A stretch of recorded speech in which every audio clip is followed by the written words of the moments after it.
been doing our Ask Me Anything sessions with Toronto's Associate Medical Officer of Health for almost 6 months now. And what we know about the virus that causes COVID-19 has been constantly evolving over that time.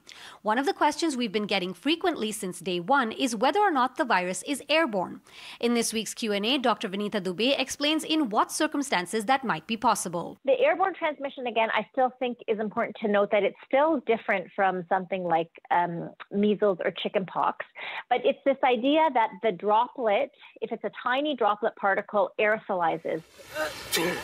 We knew that there were aerosols generated, and classically we thought it was for medical procedures. We call them aerosol-generating procedures. So if you're hospitalized and they intubate you or they suction the back of your throat because you're very sick, that can produce aerosols from the droplets, very small particles, and that can be airborne. And so I think it's the same idea that may be contributing to airborne transmission here related to this virus, where if you're in a very poorly ventilated room, the air is not circulated, these small droplets, maybe it's from exercise, maybe it's from singing, maybe it's from talking or shouting loudly, they get suspended in the air and they can stay in the air for longer than a large droplet that falls to gravity. And so that's how this aerosolization or airborne type transmission occurs. How long does it stay in the air for? Does it stay in the air for 2 hours like measles? I don't think so right now, but again, I'm learning just as much as you are as we go along this. There are, in certain circumstances, I would say, then the chance of airborne transmission, but we don't know enough about how long it's suspended. Like if somebody leaves the area and then you walk into it, there's no clear data on that. That's right. And what if you're wearing a mask?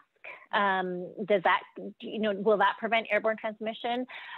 What about if you're just sitting, maybe talking with a mask on, compared to exercising without wearing a mask? And then the ventilation. I mean, we've talked about ventilation, right?